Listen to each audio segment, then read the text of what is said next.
Hi guys, welcome to Cricket Chat with Venkatesh. So, Indian team 170 runs huge మార్జిన్తో second ఓడిఐలో ఆఫ్ఘనిస్తాన్ మీద విజయం సాధించింది.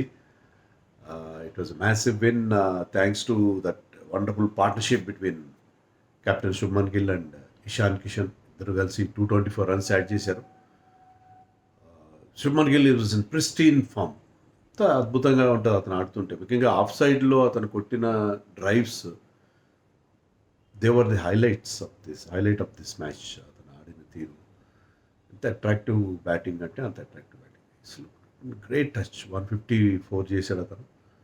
ఒకే ఒక ఫాల్ షాట్ ఆడాడు, అది అవుట్ అయిన షాట్, అది కూడా ఒక రివర్స్ ఫ్లిక్. అతను చాలా అన్క్యారెక్టరిస్టిక్ కదా, మామూలుగా రివర్స్ ఫ్లిక్ ఎందుకు ఆడతాడు శుభ్మన్ గిల్, క్రికెటింగ్ షాట్స్ ఆడే ప్లేయర్. అనవసరంగా అది ప్రయత్నం చేశాడు. అప్పుడు టైర్డ్ అయ్యాడు కూడా బాగా, ఆల్రెడీ అతను ట్రీట్మెంట్ కూడా తీసుకోవాల్సి వచ్చింది. చాలా చాలా ఎండగా ఉంది అక్కడ. అండ్ ఇషాన్ కిషన్ మా కంప్లీట్ T20 మోడ్లోకి వెళ్ళిపోయాడు. స్లోగా స్టార్ట్ చేశాడు 50 వరకు. అతన్ని రన్ బాల్ ఆల్మోస్ట్ అంతే. తర్వాత అది సెకండ్ 50 అయితే 19 బాల్స్లో వచ్చింది. ఈ score 125 in 158 strike rate. Even T20స్లో కూడా చాలా వండర్ఫుల్ స్ట్రైక్ రేట్ కదా, 7 6s 14 4s. శుభ్మన్ గిల్ 22 4లే కొట్టాడు, 22 4లు కొట్టాడు, 2 6లు కొట్టాడు. సో అతను ఒకరేమో 6 హీటింగ్ మిషన్, ఒకరేమో 4 హీటింగ్ మిషన్ లాగా ఉన్నారు. ఇద్దరు దే ఆర్ గుడ్ ఫ్రెండ్స్. మనకి చాలా కాలంగా చూస్తున్నాం, ఇద్దరు మంచి ఫ్రెండ్షిప్ ఉంది ఇద్దరి మధ్య. And they made merry. Afghanistan ఏం చేశారంటే టాస్ గెలిచి ముందుగా వాళ్ళు ఇండియాకి బ్యాటింగ్ ఇచ్చారు. చాలా వేడిగా ఉంది లక్నోలో, చాలా వేడిగా ఉంది. అలాంటి చోట్ల ముందు వాళ్ళ బౌలర్స్ని పనిష్ చేయడం తప్ప మరేం కాదు, అలాంటి పరిస్థితి అది. అండ్ ఎక్స్పెక్టెడ్గా India started off very very Rohit Sharma batted beautiful. India 3 మార్పులు చేశారు. ప్రిన్స్ యాదవ్కి డెబ్యూ ఇచ్చారు, తర్వాత కుల్దీప్ తీసుకొచ్చారు, యశస్వి జైస్వాల్ కూడా తీసుకొచ్చారు. నితీష్ రెడ్డి గారు ఇచ్చిన ఇంజరీ ఉన్నట్టుగా ఉంది, నితీష్ రెడ్డి పక్కన పెట్టారు. అలాగే ప్రసిద్ధ్ కృష్ణ, ఈవెన్ హర్ష్ దుబే, ముగ్గురిని పక్కన పెట్టారు. యశస్వి జైస్వాల్ ఎందుకో ఫామ్లో ఉన్నట్టుగా అనిపించలేదు ఏమాత్రం. అంటే ఒక బౌండరీ కొట్టాడు కానీ అతను తొందరగా అవుట్ అయిపోయాడు Yashasvi. And Rohit batted beautifully. Rohit 48 చేశాడు, తనదైన 6లు కొట్టాడు, పుల్ షాట్స్, తర్వాత మంచి 4లు కొట్టాడు. ఈ look in great touch. But Rashid Khan started spell very well. Rashid Khan ఒక గుగ్లీని పిక్ చేయలేదు రోహిత్, అంటే వాజ్ బౌల్డ్. 48 చేశాడు, బౌల్డ్ అయ్యాడు. అతను కూడా 125 స్ట్రైక్ రేట్ చేశాడు. Rohit also batted well. అంటే good partnership with Shubman Gill. Shubman Gill number 3లో బ్యాటింగ్ చేశాడు. ఇక్కడ నెంబర్ 3లో అంటే ఎక్కడ ఆడినా కూడా అతను గ్రేట్ టచ్. మనం ఐపీఎల్ని చూస్తున్నాం, ఐపీఎల్ టెస్ట్ మ్యాచ్, తర్వాత ఫస్ట్ మ్యాచ్లో, లాస్ట్ మ్యాచ్లో, అదే ఈ సిరీస్లోని ఫస్ట్ మ్యాచ్లో 84 నాట్అవుట్ ఎంతో చేశాడు కదా. రాహుల్ వచ్చి చాలా క్విక్గా బౌలింగ్ రన్స్ చేయకుండా ఉంటే ఆ మ్యాచ్లో కూడా అతను 100 వచ్చేది. ఇప్పుడు కూడా అలాగే అదే ఫామ్ కంటిన్యూ చేస్తాడు. Great form. And cover drives, అతను కొట్టిన కవర్ డ్రైవ్స్ అద్భుతంగా ఉన్నాయి. ఈవెన్ స్క్వేర్ డ్రైవ్స్ కూడా చాలా బాగున్నాయి. చాలా అంటే చాలా impressive innings. And Ishan Kishan కూడా సెకండ్ హాఫ్ ఆఫ్ హిస్ ఇన్నింగ్స్లో రెచ్చిపోయాడు. అయితే ఇండియా 450 చేస్తారేమో అనిపించింది. వీళ్ళిద్దరు అవుట్ అయిన తర్వాత ఆ జోరు కనపడలేదు. రాహుల్ ఫస్ట్ బాలే ఒక 6 కొట్టే ప్రయత్నం చేశాడు, రాహుల్ కొట్టాడు.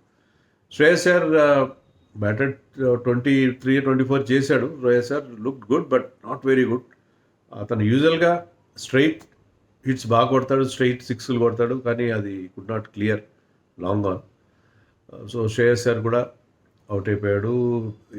వాషింగ్టన్ సుందర్ నాకు అర్థం కాదు, అతను చాలా ప్రమోట్ చేస్తున్నారు ఈ ఫార్మాట్లో. వైట్ బాల్లో టెస్ట్ మ్యాచ్లో is very good, I agree. ఎందుకంటే అతను బౌలింగ్ అంత ఎఫెక్టివ్గా ఉండట్లేదు. బ్యాటింగ్లో కూడా అతని పాయింట్ ఆఫ్ ఎంట్రీ చాలా లేట్గా వస్తాడు. 6-7లో వచ్చినప్పుడు అతను కావాల్సిన మొమెంటం అతని నుంచి మనకి రావట్లేదు. మొమెంటం రానప్పుడు కష్టం ఉంది. ఏదో 20 చేశాడు, రన్నే బాల్ చేశాడు. రన్నే బాల్ సిచ్యుయేషన్ కాదు అది. ఇంకెవ్వరు కూడా నిలబడలేదు, ఇంకెవ్వరు కూడా పెద్దగా రన్స్ చేయలేదు. సో ఇండియా 450 కాకపోయినా 402 మాత్రమే చేశారు. బట్ అట్లీస్ట్ దే క్రాస్డ్ 400, అంతవరకు హ్యాపీ. 400 క్రాస్ అయ్యారు. ఆఫ్ఘనిస్తాన్ బౌలర్స్లో Rashid Khan was very good. అతను కూడా అదే, ఆ ఎండకి అతను 5 overs చేసిన తర్వాత had to go back. And తర్వాత వచ్చి కూడా మంచి స్పెల్ వేసాడు, లాస్ట్లో 3 వికెట్లు తీశాడు. అండ్ కరోటి లాస్ట్ మన టెస్ట్ మ్యాచ్లో డెబ్యూ చేసినవాడు. ఫస్ట్ బాల్ అయితే దారుణమైన ఫుల్ టాస్తో స్టార్ట్ చేశాడు. సిక్స్ ఇచ్చాడు. ఆ తర్వాత ఈ made amends and got 4 wickets. తర్వాత మంచి బౌలింగే చేశాడు. ఆ యువ స్పిన్నర్స్ తప్ప మిగతా ఎవరు కూడా పెద్ద ఇంప్రెస్. వాళ్ళు కూడా ప్రాబ్లమ్స్ ఉన్నాయి. ఒమర్ జాయ్ లేడు టీంలో. నబీ ఇంజురీస్ అయ్యి వాళ్ళు కూడా 3 మార్పులు చేశారు. సో మరింత వీక్ అయింది. వాళ్ళ బౌలింగ్ అటాక్ మరింత వీక్ అయింది. సో దాంతో ఏంటంటే వాళ్ళకి రావాల్సిన బౌలింగ్‌లో చాలా చాలా పసలేనితనం కనిపించింది. Salim went for lot of runs. Zia కూడా లేడు ఈ మ్యాచ్‌లో. సో వాళ్ళకి బౌలింగ్‌లో ఆ పదును లేని తనం మనకు అనిపించింది. సమీ అనే బౌలర్ అతను ఆడించారు. అతను కొత్తగా ఫస్ట్ మ్యాచ్ ఆడాడు కానీ పెద్ద ఇంప్రెసివ్‌గా. So they went for lot of runs Afghanistan bowlers.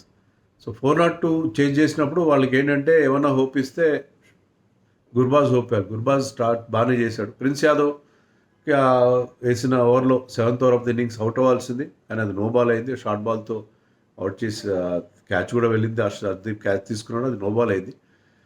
Unfortunate Prince యాదవ్కి డెబ్యూలో అక్కడ వికెట్ రాకపోవడం. కానీ ఆ తర్వాత ఓవర్లో గుర్నూర్ బ్రార్ అవుట్ చేశాడు. Gurnoor Brar was second very very impressive. అతను పేస్ ఉంది, అతని యావరేజ్ స్పీడ్ 142 ఉందంటే మీరు అర్థం చేసుకోండి. స్లోయర్ వన్స్ వేస్తూ కూడా. సో ఈ వాజ్ బౌల్డ్ విత్ పేస్. అతని ఎక్స్ట్రా బౌన్స్ వస్తుంది అతని హైట్కి. అండ్ అతను మంచి యార్కర్స్ కూడా, యార్కర్తో కూడా వికెట్ తీశాడు సలీం అనుకుంటా. So he was very very impressive. 3 wickets అతనికి వచ్చిన. హర్షదీప్ కూడా చాలా మంచి బౌలింగ్ ఇచ్చాడు. Harshdeep got 3 wickets. Prince Yadav అప్పుడు రాలేదు కానీ కొంచెం ఎక్స్పెన్సివ్ ఆడు మొదట్లో. తర్వాత లేట్ ఇన్ ద ఇన్నింగ్స్ ఈ గాట్ 2 వికెట్స్. అతని ఫస్ట్ వికెట్స్ అతను సాధించగలిగాడు డెబ్యూ మ్యాచ్లో. సో ఇండియన్ బౌలర్స్ అందరూ బాగా వేశారు. Kuldeep bowled beautifully but could not get wickets. ఒకటైతే బాల్ స్టంప్స్కి తగిలి వెళ్ళింది కానీ బేల్స్ డిస్టర్బ్ కాలేదు. అతను బ్యాడ్ లక్. ఈ బౌల్డ్ వెల్, రియలీ వెల్. కొంత హెల్ప్ ఉంది, టర్న్ వచ్చింది, టర్న్ దొరికింది అతనికి. Even Washington bowled economically and got 1 wicket. So India bowlers అందరూ మంచి బౌలింగే చేశారు. నితీష్ రెడ్డి లేనందు వల్ల 5 బౌలర్సే ఉన్నారు అక్కడ. 5 కూడా మంచి బౌలింగే చేశారు.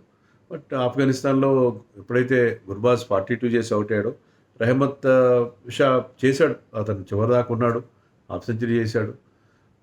సదీకుల్ ఆటల్ కూడా కొంత. బట్ ఏంటంటే వాళ్ళు 100 స్ట్రైక్ రేట్, 120, 110, 120 స్ట్రైక్ రేట్, అవి మీకు 403 టార్గెట్ ముందు సరిపోవు కదా. సో ఇండియా అంటే సెకండ్ హాఫ్ చాలా నీరసంగా సాగింది. వన్ సైడ్ అయిపోతుంది మనకు తెలుసు. We know that Afghanistan will never going to get 403. అది ఇంపాసిబుల్ అని తెలుసు. కాబట్టి ఆటలో ఎలాంటి ఏమంటారు మనకి కాంపిటేటివ్ ఎడ్జ్ లేని పరిస్థితి మనకు అనిపించింది. అలాగే చాలా వాళ్ళు ప్రయత్నం చేశారు చివరిదాకా నిలబడడానికి. But they could not cross 45 overs అనమాట. సో దాంతో 170 రన్స్తో ఇండియా గెలిచింది. అలాగే మన ఆఫ్ఘనిస్తాన్ ఏ మీద కూడా మన ఇండియా ఏ టీం గెలిచింది. వాళ్ళు కూడా మంచి మార్జిన్తో గెలిచారు. ఇంకా మంచి మార్జిన్ అవసరం కూడా వాళ్ళకి. ఎందుకంటే రేపు మ్యాచ్ శ్రీలంక ఆఫ్ఘనిస్తాన్, నెక్స్ట్ మ్యాచ్లో శ్రీలంక ఆఫ్ఘనిస్తాన్ మ్యాచ్లో శ్రీలంక గెలిస్తే మన వాళ్ళు ఫైనల్కి వెళ్ళిపోయినట్టే. సో ఇండియా తరఫు నుంచి వాళ్ళు చేయాల్సిన పని వాళ్ళు చేశారు. అండ్ మన ఉమెన్ టీం కూడా బాగానే వాళ్ళు 209 చేశారు. బాగానే స్టార్ట్ చేశారు నెదర్లాండ్స్ పైన. Netherlands are debutantes in T20 women's world cup. వాళ్ళ మీద కూడా వాళ్ళు మంచి పొజిషన్లో ఉన్నారు. So all 3 Indian teams have done well today అని చెప్పాలి.